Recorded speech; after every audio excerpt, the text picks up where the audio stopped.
Hi viewers, this is Srinivas and I'm happy to share with you today that we are launching a YouTube channel by name Persona.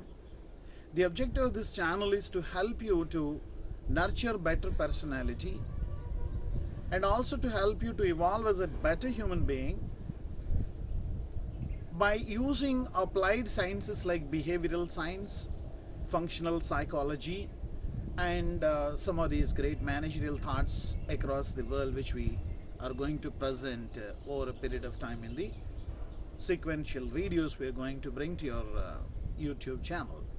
And we name this channel as Persona, and this is going to be the first ever attempt made by us, rather made by me to bring this video to you.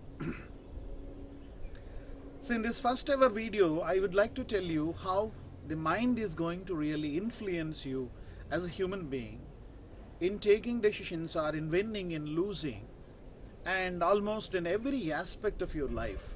And you all will appreciate if I tell you that the most important component of our body is our brain.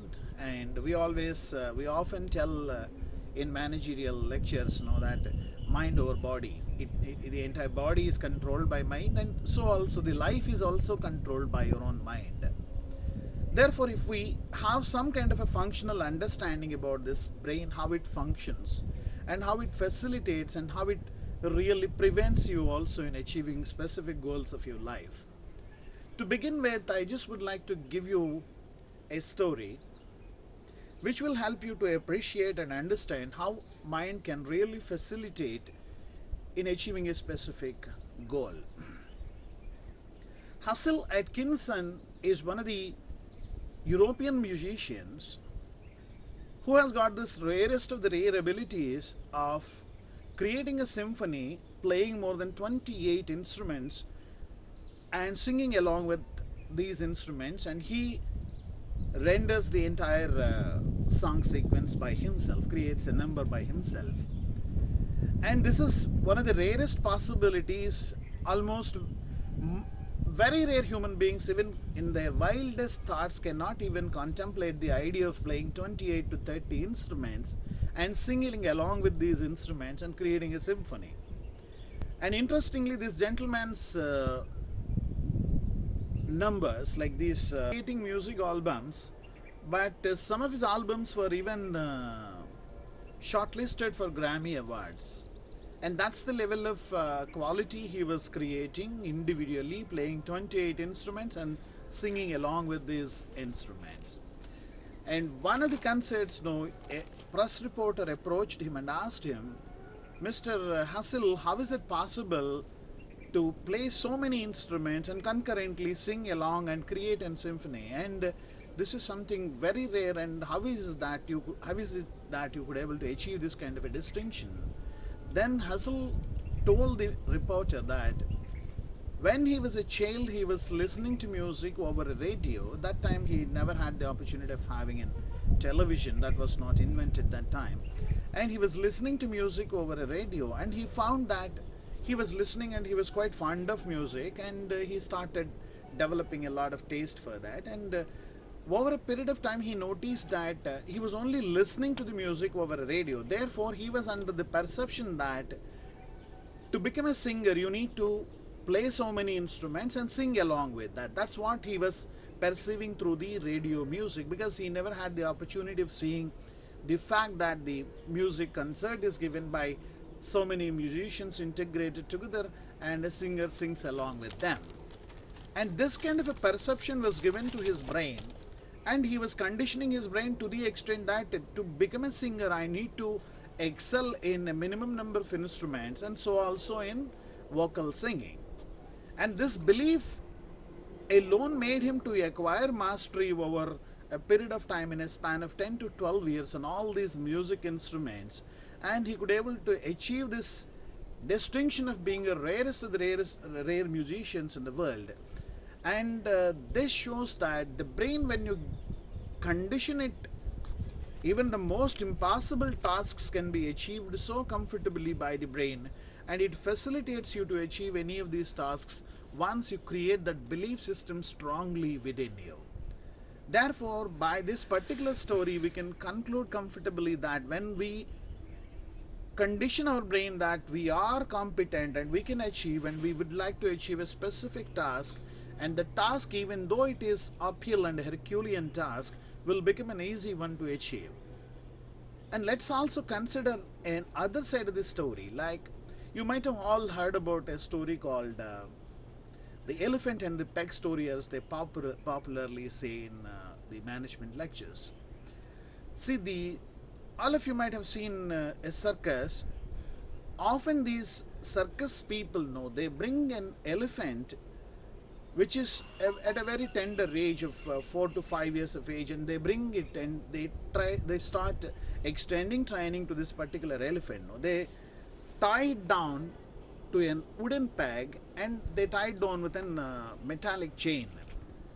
And this small elephant keeps on trying pulling its leg away from the peg to ensure that it cuts away from this bondage and gets liberated. But the elephant gets wounded in the process, and therefore slowly it starts believing into a system wherein this particular bondage is not meant to be broken and I am not competent to break this bondage. And along with this particular belief system, the elephant grows over a period of time. Believe me, the small elephant was not even weighing to the tune of 300 to 400 kgs, but when it grown up to a mighty elephant size, it will be weighing over 5,000 kgs. But the belief system will never allow it to even attempt, once it grows also, to pull away from that wooden peg. Therefore, so the belief system here is preventing you to achieve something even though you're competent. You're competent to break away from that bondage because you are a mighty elephant with weighing more than 4,000 kgs. But whereas the belief system in the mind of the elephant told it that you cannot break away from this bondage and you have to live and die with this bondage. And this belief system makes the elephant rather prevents the elephant, even it won't even attempt to break away from that once it grows into a size of mighty elephant. And if you see the second part of the story, it categorically reveals and tells you that when you give this kind of a belief system, rather develop a belief system within your own brain over a period of time, even though you're competent, you will not even attempt thinking that you are not competent and you cannot achieve this particular goal. And therefore, if you see collectively these two stories I shared with you, let me narrate a story, as I call it, the dog fight within. In Alaska kind of snow deserts, there will be small carts driven by the dogs, a typical breed of dogs, as they call them, I think, sledge. And one owner is actually having this kind of sledges, and he was using them to transport people or whatever it is, and in the snow desert. And this particular owner has got so many dogs, and one fine morning he realized that he is engaging these dogs on work only during the day, and found that in the evenings these dogs are sitting idle and there is no work given to them. And there was an idea rather into his brain that can I really make use of their ideal time and create an event, creating some kind of a dog fight and an event out of it. And he started a campfire and started creating a dog fight and started making an event out of this particular idea.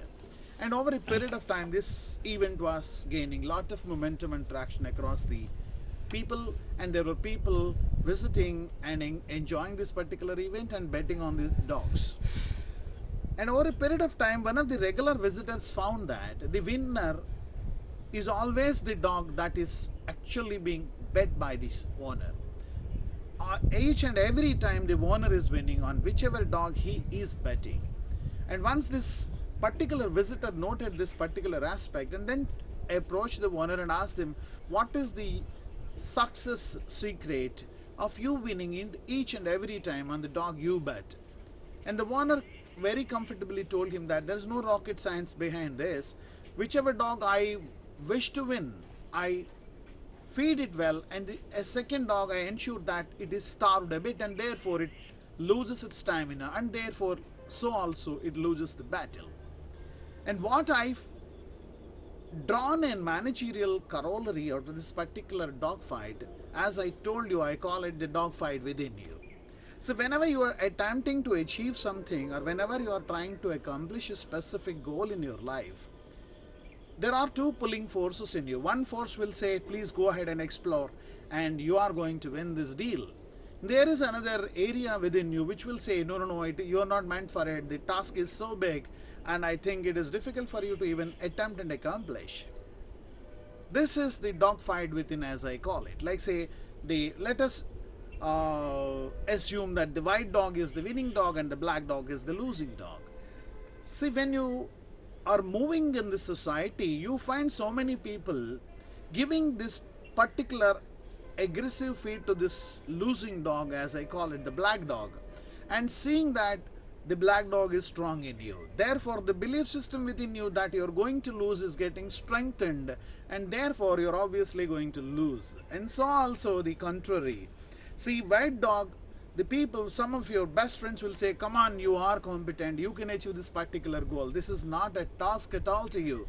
And this kind of a feeding given to the white dog, the winning dog now, will help you to facilitate and create a belief system within you that, yes, I can achieve this particular goal and I have all the competencies to accomplish this particular achievement. Therefore, what I personally feel, if you see all these three stories in a chronological order, I can logically conclude, and I'm sure you will also agree with me if I say that whether winning or losing, it actually begins within you.